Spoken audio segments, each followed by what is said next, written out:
Why does Tim Walz keep coming up in foolish conversations, whether it be hiring somebody or having somebody on a cabinet that eventually goes and deletes a lawmaker? Or just his name keeps coming up in turbulence. And here's another example. A whistleblower from the Department of Homeland Security has revealed that the agency has information on Governor Tim Walz's ties to the Chinese Communist Party. Okay, sir, what is Walz's connection to China? Yeah, look, I have my dates wrong. I was in Hong Kong and China in 1989. That move from Hong Kong into China, it was profound for me. That was the summer of democracy. I said it's where I understood how sacred democracy was. It's what encouraged me, about 15 back and forth with my students, taking them to China to understand both, first of all, the culture, but also to teach Chinese students about democracy. That was part of it. I was one of the first group of high school students. There weren't a lot of times that there were high school teachers in there that you could teach in a Chinese high school. And so you've seen me, these teachers see me, I speak like everybody else speaks. I need to be clear. But the fact is that there is a financial tie to these riots, tied to immigration, that actually leads right back to the Communist Chinese Party. Straight up, the LA riots have been organized by an organization dubbed PSL, the Party for Socialism and Liberation, funded by billionaire Chinese activist Neville Singham, who spends parts of his year by living in Shanghai. In addition to that, although he is not a registered foreign agent, he accepts a lot of money from the CCP and then turns around and funnels it right into some of these violent protests that we're seeing. But it doesn't just stop there. This is not the only organized protest that's using brown people and immigrants as a ruse to push their communist and Marxist agenda. Mr. Walz, thank you for coming in today to testify, or Mr. Walz. Real quick, is it true, yes or no, that you are speaking at the June 14th Twin Cities No King rally? I can't confirm that right now. That Okay. could be true. Okay. Just so you know, they're advertising you speaking there. Okay. The graphic's actually on X right now. I'd be happy to provide it for you, so I'll take that as probably speaking. Is it true also, I know on your campaign that you had admitted to visiting China anywhere from 15 to 30 times, sir? Wow. Yes or no, please? I did live in Okay. China. And No, visiting, sir, in addition to living there and in addition Yes, to having, okay. that's correct. All right, also too, I'd like to note that during your time in Congress that you filed for a $5 million earmark that actually was secured. $2 million of it went to the Harmel Institute that actually collaborated with the Wuhan Institute. Also, the Department of Homeland Security, sir, just to you, so that you're tracking, actually had an internal memo that was released that stated that the government of China considered you a prime target for influence operations. I'm letting you know that now because I do believe that you should be made aware of, if you are not already, that you are working with and going to be speaking at an organization and rally that not is just funded by Christy Walton, the heiress of Walmart, but also has ties to the Chinese Progressive Association, largely funding it, that actually brags on their website that they are pro-Maoist. Also, too, funded by the National Endowment for Democracy. I know there's a lot of people on this committee that don't like billionaires interfering in politics, but say nothing when George Soros gets over $260 million from USAID through the last administration that's then funneled into some of these nonprofits and organizations. When you use brown people, just like they use black people with BLM and Marxists during BLM to usher that in, when you use brown people and you put Mexican flags with them saying that you stand up for illegal immigrants, but you follow the money and it's going back to the Communist Party, what you're essentially doing is using your platform as elected officials, the trust that the American people have put in you, essentially to usher in communism. You're not actually fighting for American values. Don't roll your eyes because it's a serious topic and that's where the money's coming from. So now I'm informing you, so now you guys can make your decisions, but please be informed, sir, Mr. Walz, that if you truly do uphold the American ideologies and perspectives on the Constitution, you should not be speaking at that rally.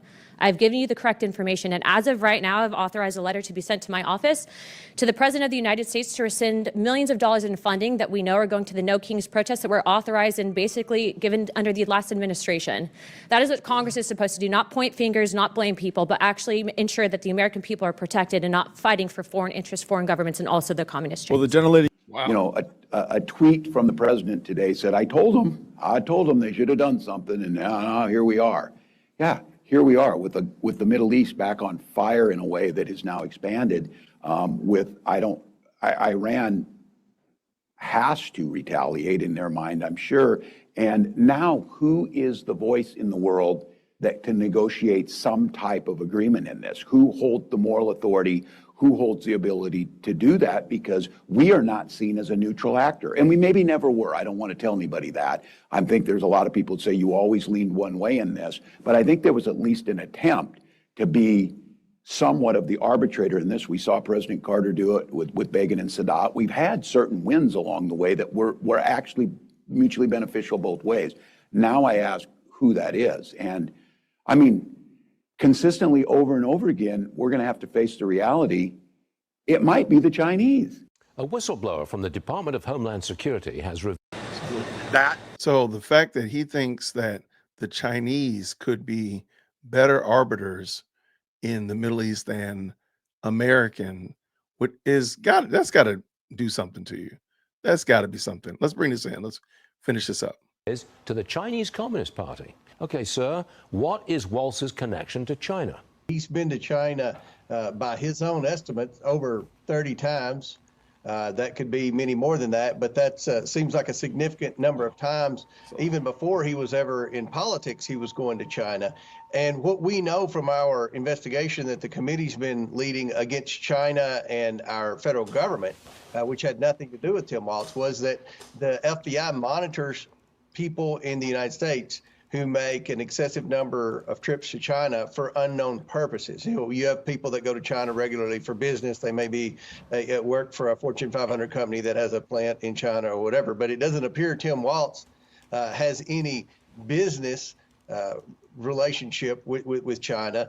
And I don't think he's been very forthcoming about why he's been to China so many times. We know he lied and said he was in China during the Tiananmen Square massacre, and we found out he was in Nebraska. We know he's lied about serving in Afghanistan when he did not serve in Afghanistan. So Walz really hasn't said much about why he goes to China. And we want to know, and this whistleblower came forward with information that there were communications within the federal government of people concerned about Walz's excessive travels to China and his meetings with people in the Chinese Communist Party. So that's what we're trying to determine. We're trying to get that information out, and obviously we'll be transparent with the American people. Breaking news, a former appointee of Governor Tim Walz is now the prime suspect in the politically motivated assassination of Representative Melissa Hortman, her husband, and the shooting of Senator John Hoffman and his wife. The suspect, an alleged No Kings protester, 57-year-old Vance Luther Bolter,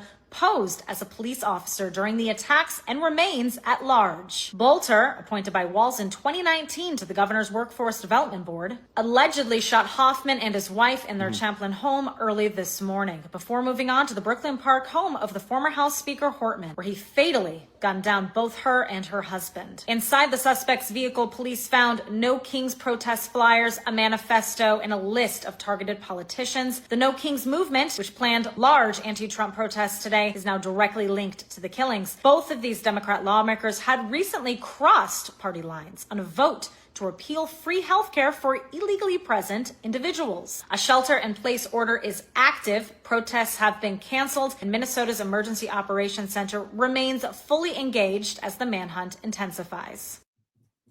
All right, so that's a little bit on Timmy Walz, and I want to know what y'all think about it. Is it just smoke and mirrors? Is there really something there?